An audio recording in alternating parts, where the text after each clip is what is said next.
Assalamualaikum warahmatullahi wabarakatuh. Selamat pagi, selamat siang, selamat sore teman-teman. Kembali lagi di podcast Insight. Nah, kali ini kan kita udah masuk ke episode ketiga teman-teman. Kemarin udah kita undang tentang magang, yaitu teman kita Adit. Terus episode kedua ada Mas Helmi yang membahas tentang lomba keilmiahan. Nah, kita masuk ke episode ketiga. Itu akan membahas tentang pengalaman dari salah satu mahasiswa teknik fisika tentang student exchange dan jadi peneliti di luar negeri. Nah, penasaran kan bagaimana pengalamannya, terus bagaimana sih cara biar dapat kesempatan yang sama seperti mbaknya. Nah, sebelum itu saya informasikan dulu bahwa habis ini, dekat-dekat ini akan ada event dari himpunan, yaitu SOW, yaitu School of Mawapres, buat teman-teman dari angkatan 2022-2023 yang ingin menjadi salah satu atau kandidat dari Mawapres ITS. Nah, bisa langsung ikut SOW-nya nanti di tanggal 14 Septembernya. Oke, langsung saja kita panggil narasumber kita, yaitu Mbak Fresia dari angkatan 2020. Hai. Oke, gimana kabarnya Mbak? Luar biasa. Luar biasa. Ini soalnya Mbaknya kemarin kan janjian buat ngobrol dan baru dapat tanggal hari ini karena masih di luar negeri. Iya. Dan Mbaknya apa ini Mbak? Bawa apa nih Mbak? Oh ya, ini aku barusan beli tote bag dari KWU HMTF. Jadi buat kalian yang pengen juga kembaran, jangan lupa cek di KWU HMTF. Iya, bisa cek langsung di Mas Lalang teman-teman. Nanti ada kontaknya di bawah ini, bisa cek langsung untuk pesan tote bag teknik fisika. Together forever. Ya. Oke, langsung saja. Nah, berbicara tentang pengalaman luar negeri, Mbaknya ini baru pulang dari Taiwan ya, Mbak? Iya. Dari Taiwan karena ada kegiatan penelitian atau exchange, Mbak? Itu lebih ke penelitian, jadi programnya itu research internship. Oh, research internship.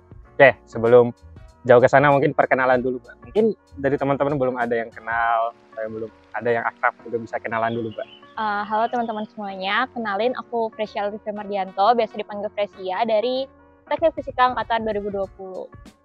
Karena 2020 berarti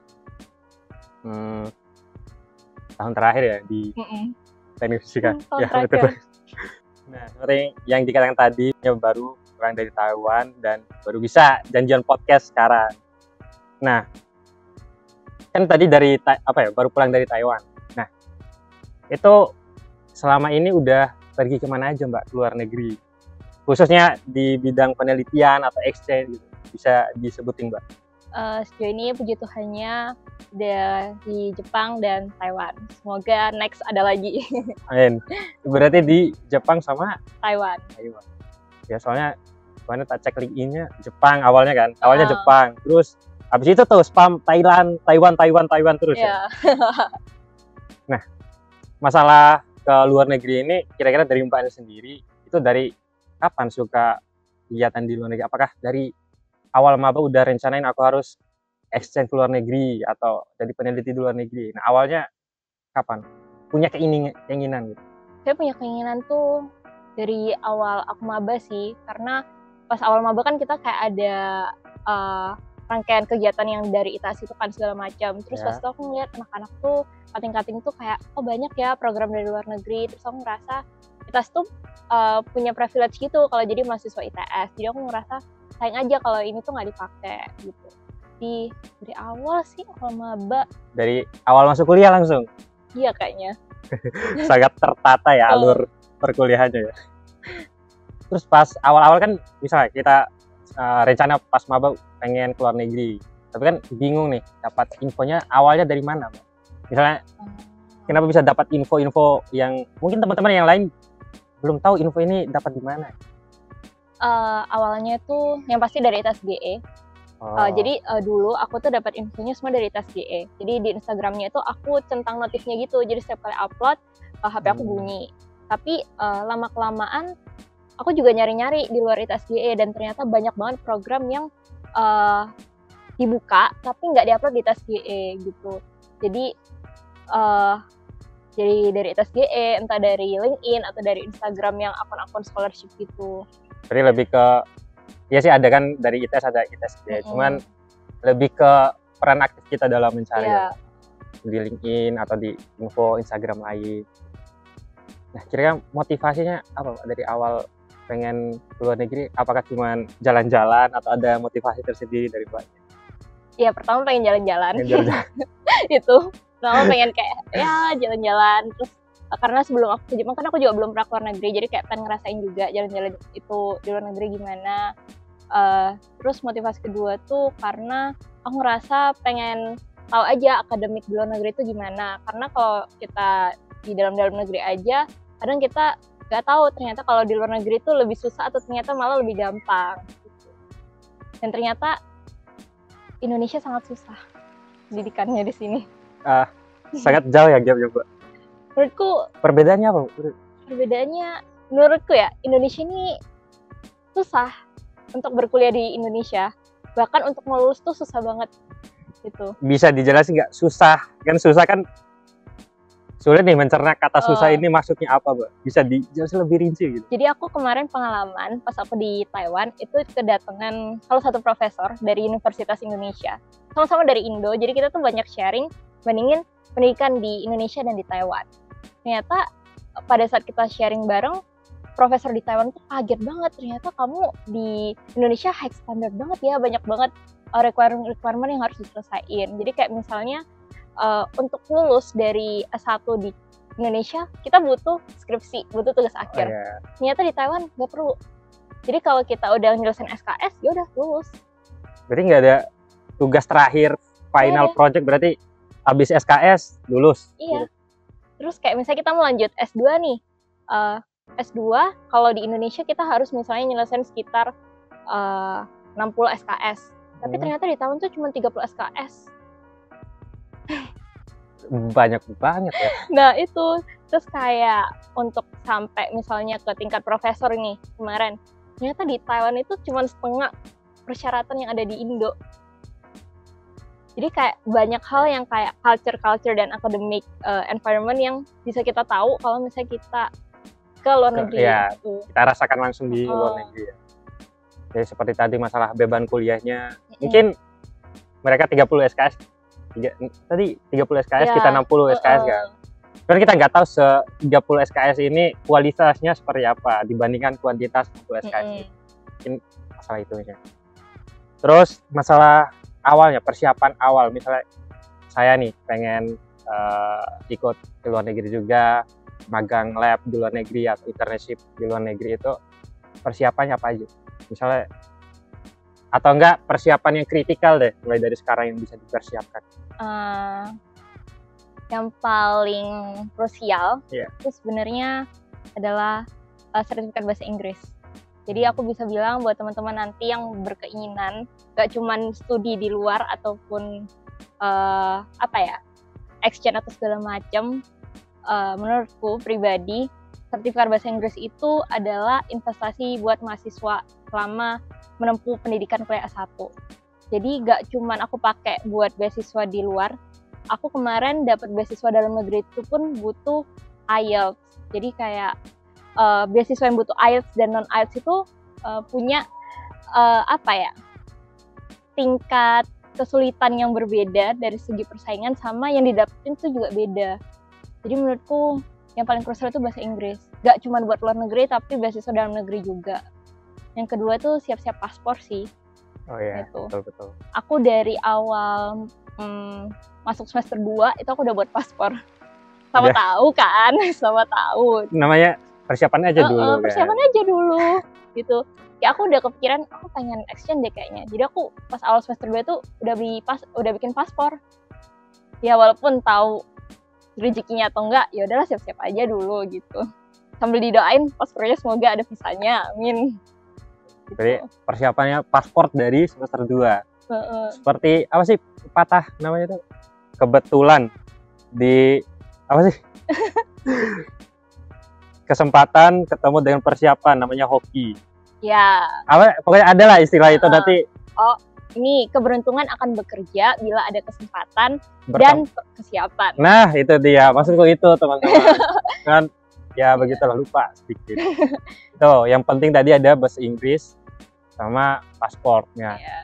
Paspor ini mungkin penting ya Mbak. Soalnya kalau kita punya rencana jangka panjang yang ingin keluar negeri, cepet-cepet deh bikin paspor ya kan. Iya. Sama bahasa Inggris.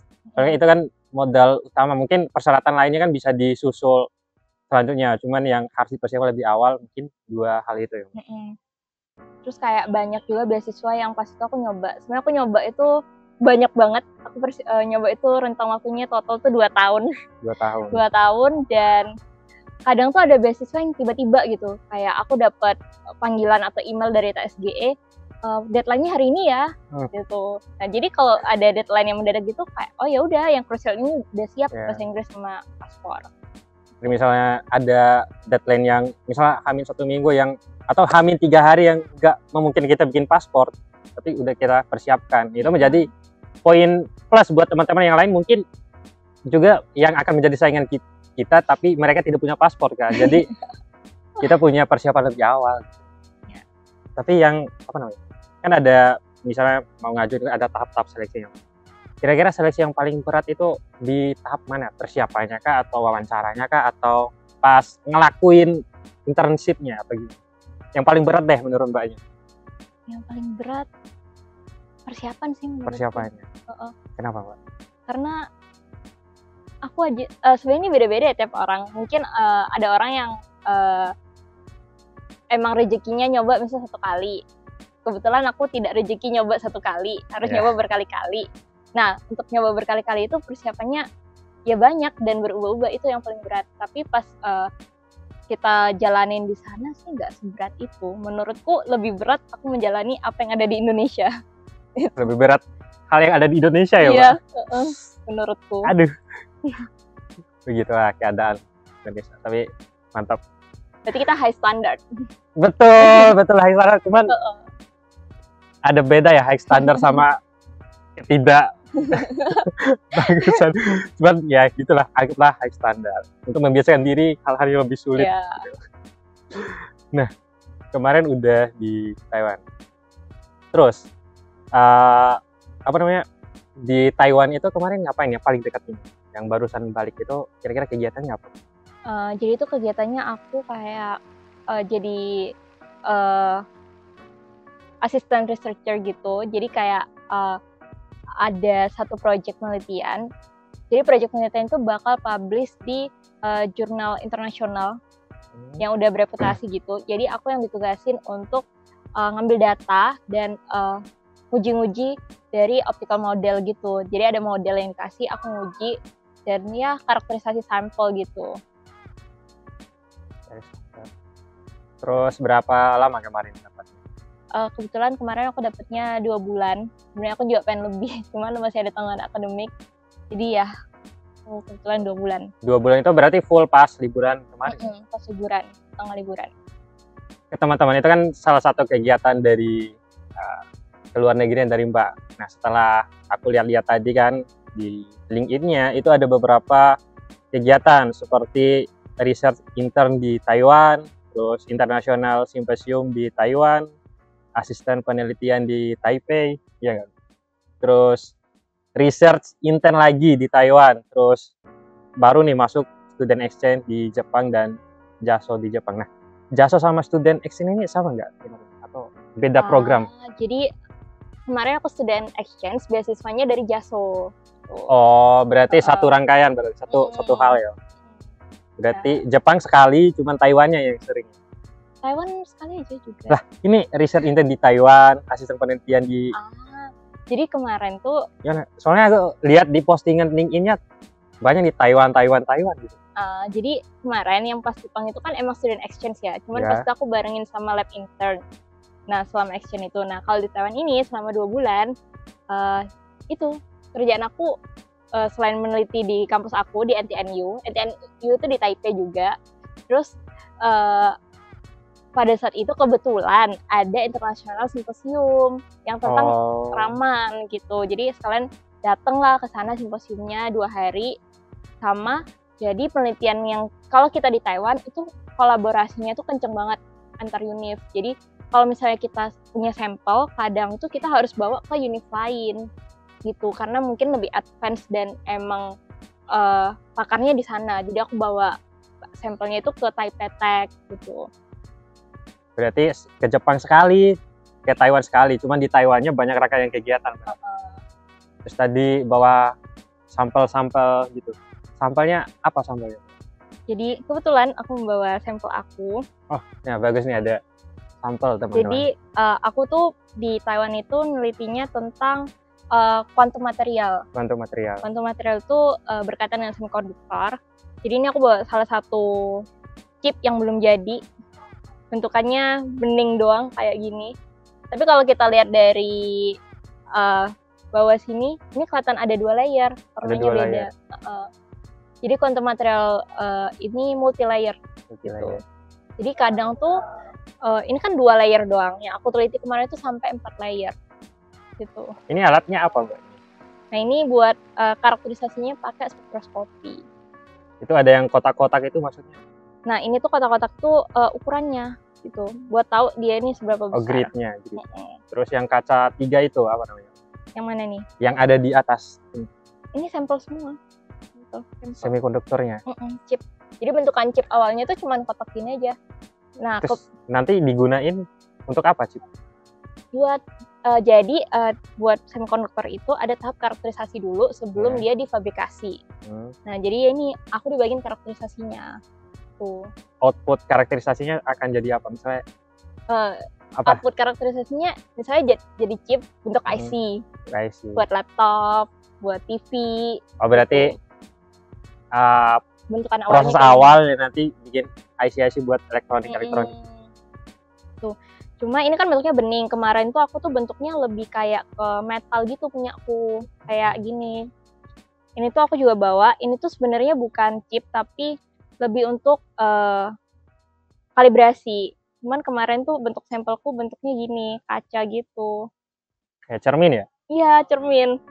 Kebetulan aku juga dapetnya cermin kemarin kayak cermin. Ini apanya, Mbak? Ini buat kalibrasi. Kalibratornya?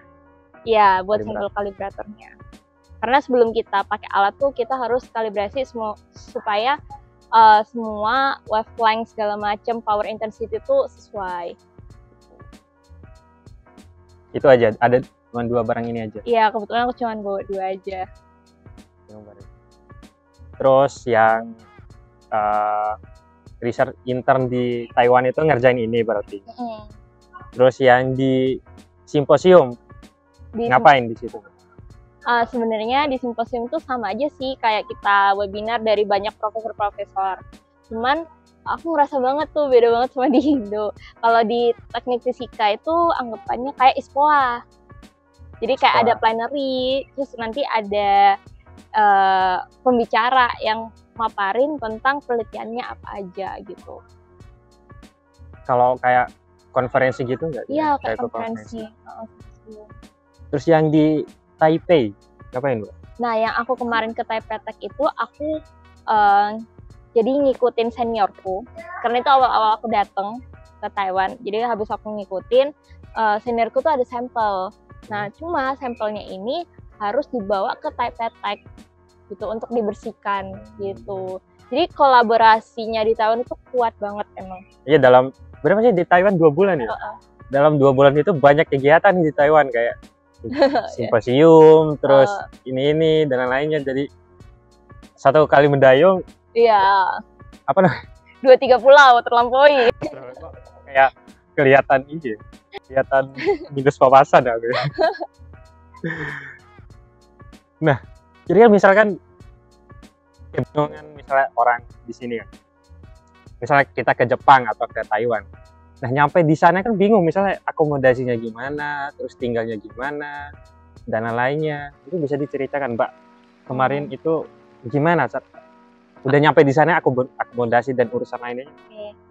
Jadi aku sangat menyarankan teman-teman kalau nanti buat ke luar negeri atau misalnya dalam bentuk apapun itu, mau student exchange, mau internship, atau mungkin mau S2, S3, aku sangat menyarankan mensuggest teman-teman untuk menghubungi PPI di sana.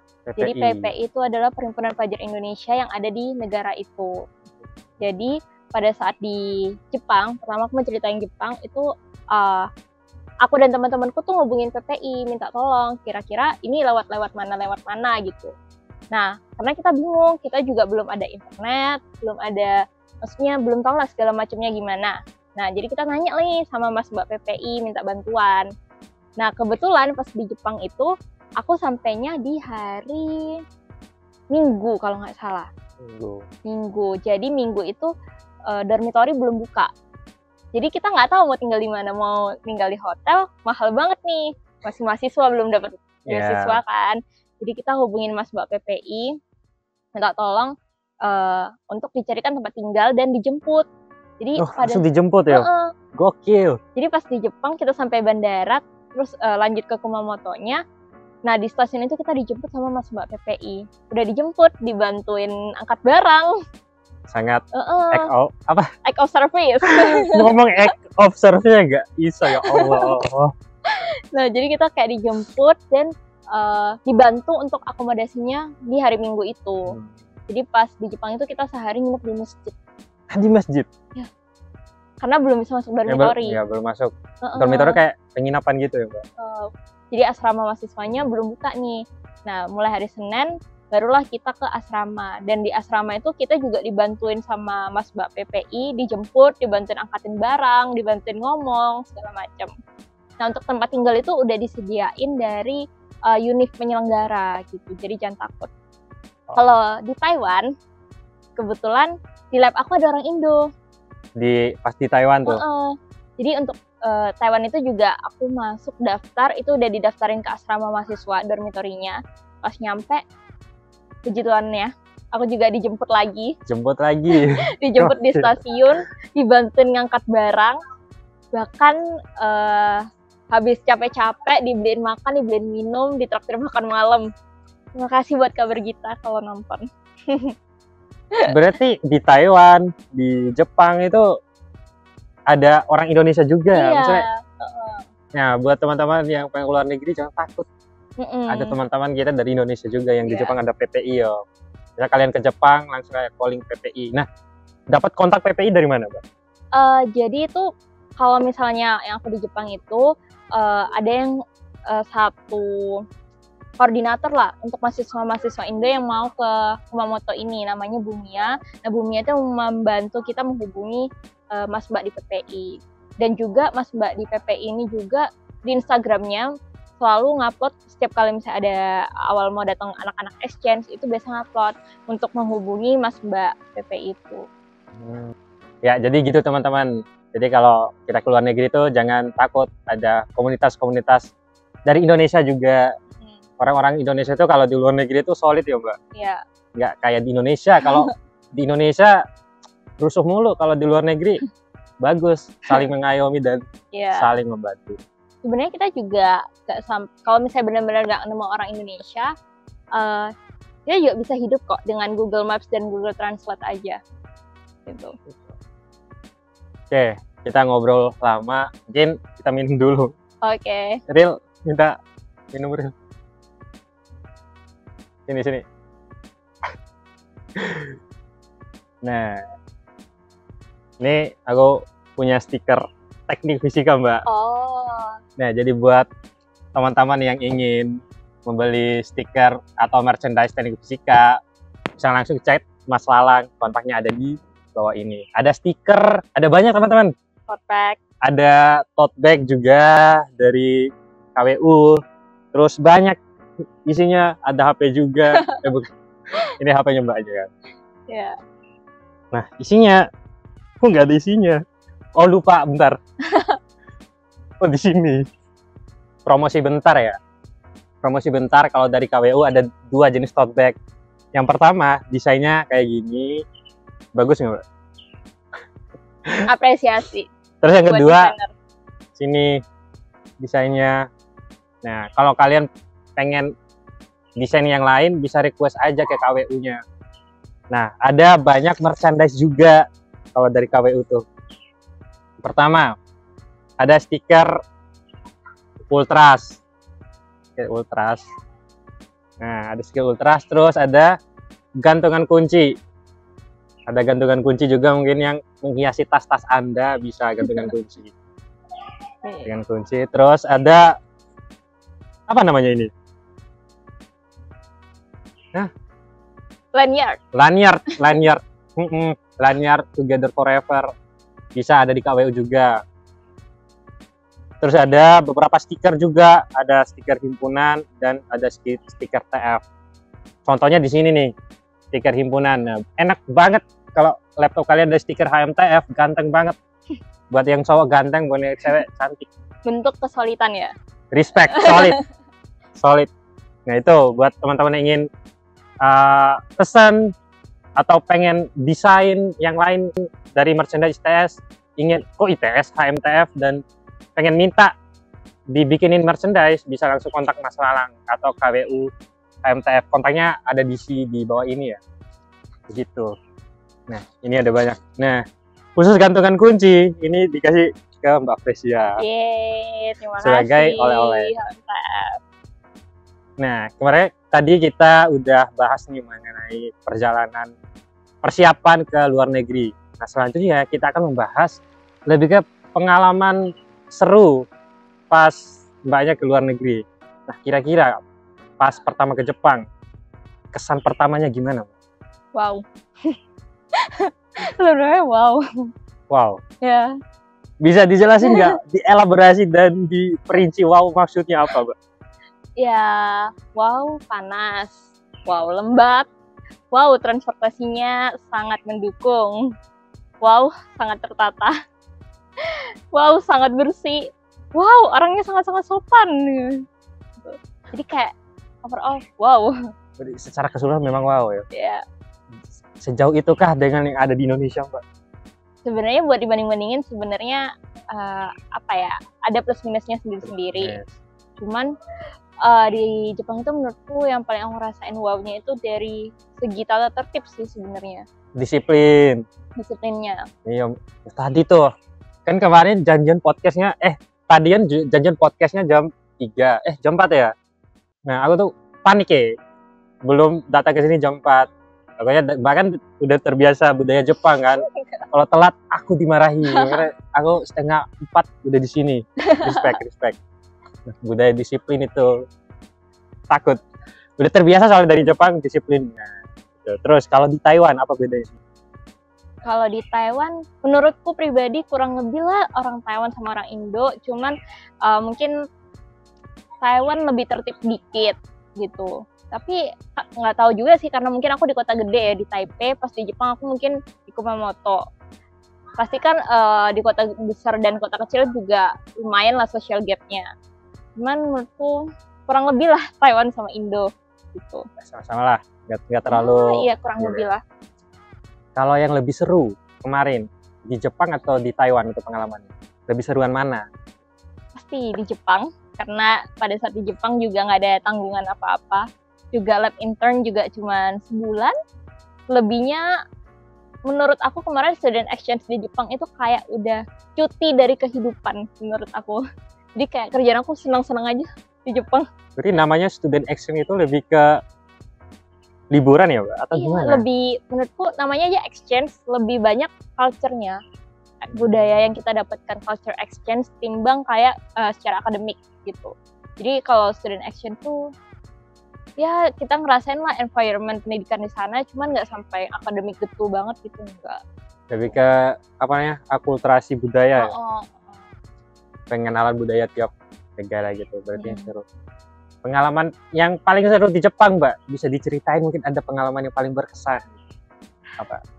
Sebenarnya banyak sih berkesan.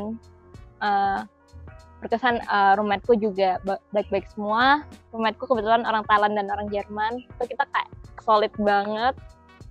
Yang paling berkesan itu pas jalan-jalan sih, pas jalan-jalan sama teman-temanku yang kebetulan juga dari Indonesia.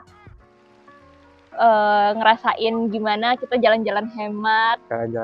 Terus cari penginapan yang kayak di kapsul. Terus karena kita juga hemat banget, kita bawa koper kemana-mana.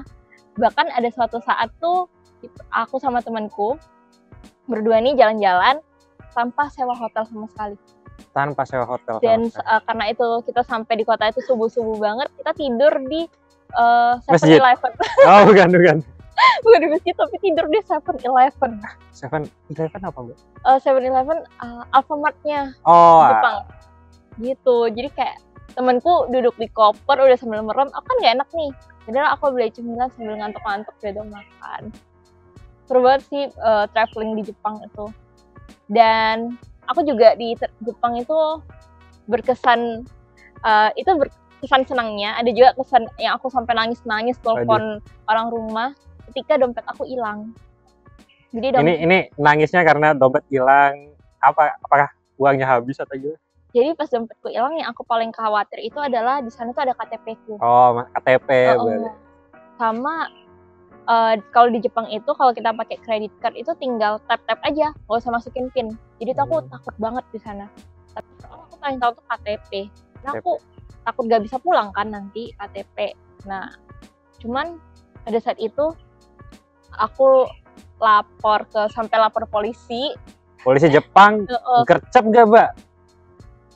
Kurang tahu ya, karena aku cuma dikasih surat doang.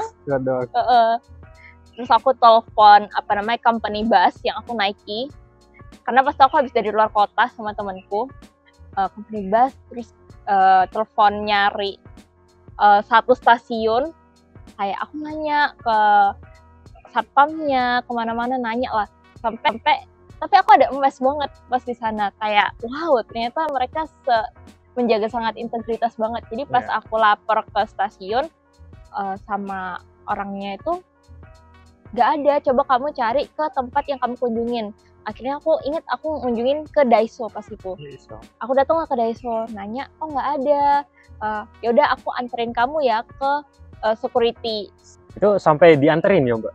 Iya, sampai dianterin. Jadi orang Jepang itu kalau misalnya kita minta tolong ya, itu dianterin, bukan ditunjuk doang ya. Dianterin hampir semuanya sih. Jadi aku dianterin, ditunjukin.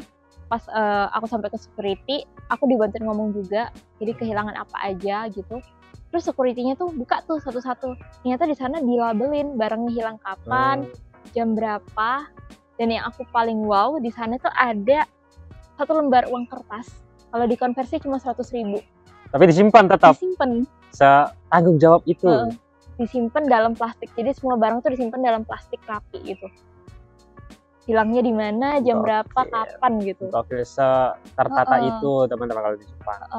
Nah, biasanya orang-orang ngomong Jepang itu bersih dan lain-lain. Sebersih itukah Jepang dari sampah-sampah?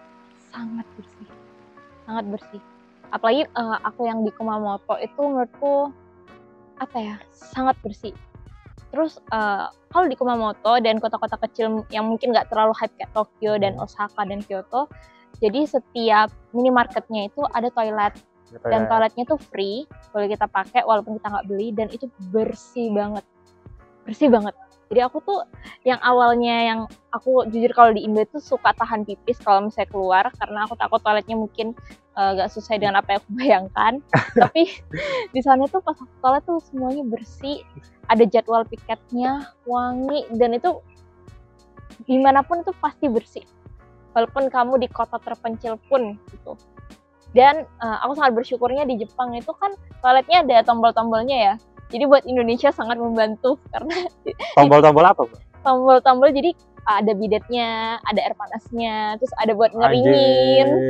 Gitu. Selengkap itu fiturnya teman-teman. Bahkan yang paling aku ngakak banget tuh yang bikin aku ketawa sama teman-temanku, di sana tuh ada musik di dalam toilet. Jadi gini, mereka tuh Jepang tuh sangat menjaga privasi ya. Jadi kalau kita pipis atau buang air itu kan pasti ada bunyinya. Iya, betul banget. Untuk menyamarkan bunyi itu diputerlah musik itu. Kalau di Jepang itu menyamarkan bunyinya pakai musik teman-teman. Kalau di Indonesia itu kerannya dinyalain.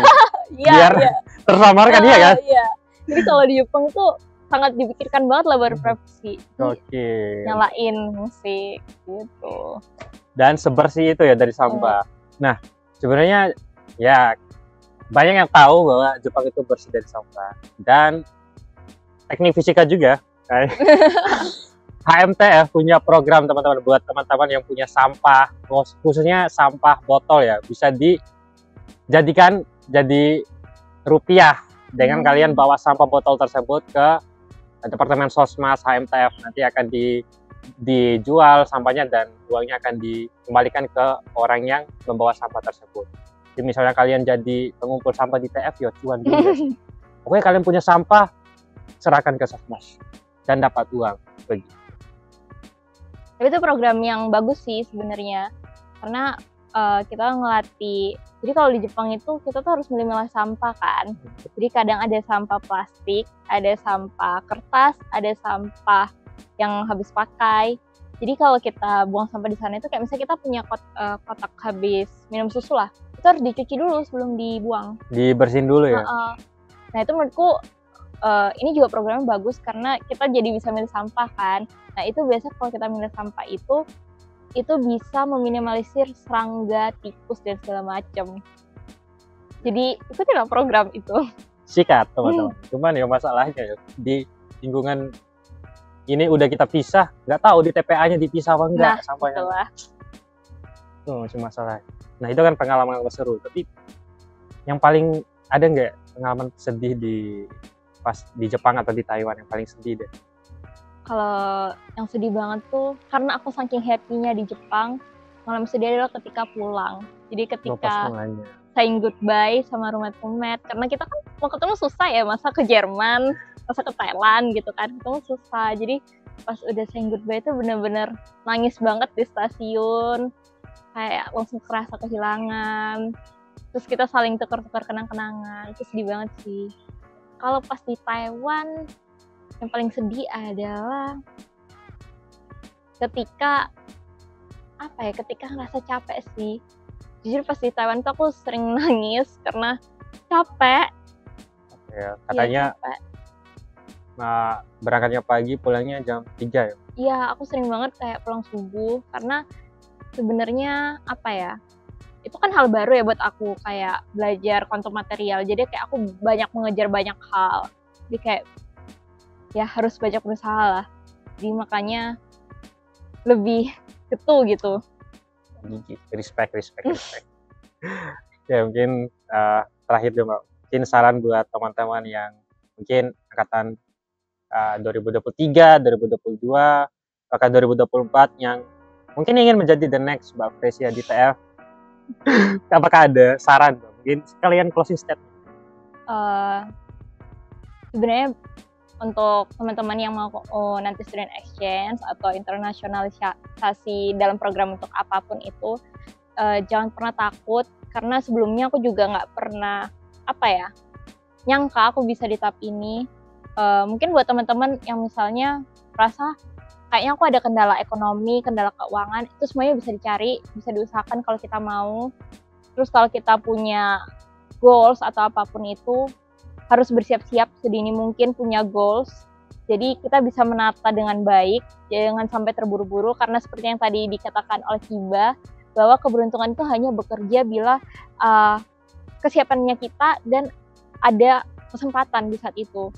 Kesempatan itu kan nggak ada dua kali ya, jadi sebisa apapun harus langsung digapai gitu. Nah asal kita udah siap. Jadi pokoknya intinya jangan takut sih. Masalah ekonomi pasti ada jalannya, karena juga aku bukan dari yang keluarga dari sendok emas, sendok perak, biasa-biasa aja. Juga aku pengalaman-pengalaman ini aku pakai uangku sendiri, gak ada uang orang tua, itu aku kumpulin dari beasiswa-beasiswaku. Jadi jangan boros buat teman-teman nanti yang dapat beasiswa, gitu, jangan boros.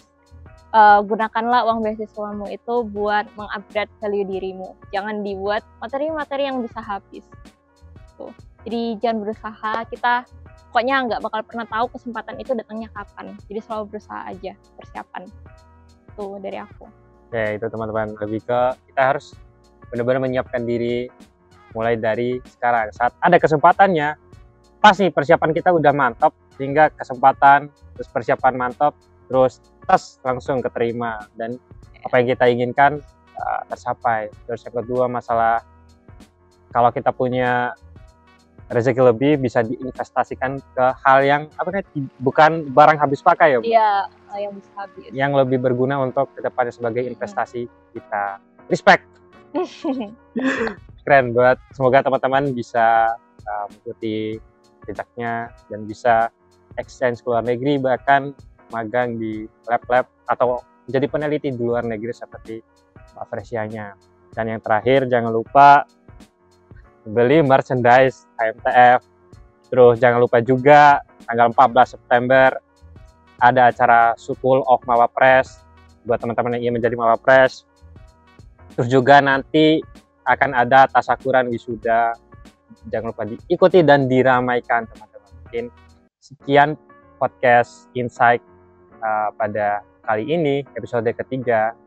Buat teman-teman yang mau request, undang ini dong, mas-mas robotik dong, atau masalah asisten lab dong, bisa komen teman-teman di bawah. Nanti kita undang buat kita wawancara atau kasih apa ya, kita gali informasi tentang mereka. Oke, terima kasih telah menonton dan ikuti terus podcast Insight dan jangan lupa nonton episode selanjutnya. Oke, terima kasih. Yeay.